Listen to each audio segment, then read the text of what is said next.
একবার আমার আঠার শিশির মধ্যে একটা আরশোলা পড়ে মরেছিল। সেই আঠাটা শিশি থেকে এক জায়গায় ঢেলে ফেলে দিলাম। কিছুক্ষণের মধ্যেই দেখা গেল এক জাতীয় বিষ পিঁপড়ে লাল রঙের সেই আরশোলাটা চারিদিকে আঠার চারিদিকে ঘিরে দাঁড়ালো। কিন্তু আরশোলার কাছে যত এগোতে চাইল, কিছু পিঁপড়ে আঠার মধ্যে ডুবে হাবুডুবু খেতে লাগলো। মনে মনে ভাবলাম, বেশ ভালোই হয়েছে, আরশোলার দেহটার আর কোনো নিষ্পত্তিই হবে না। এই কথা ভেবে আমি চলে গেলাম।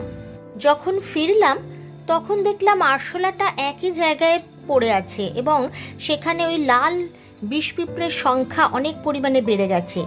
এবং একটা অদ্ভুত জিনিস দেখে আমি অবাক হলাম, প্রতিটা পিঁপড়ের মুখে লাল লাল ছোট ছোট নুড়ি পাথর।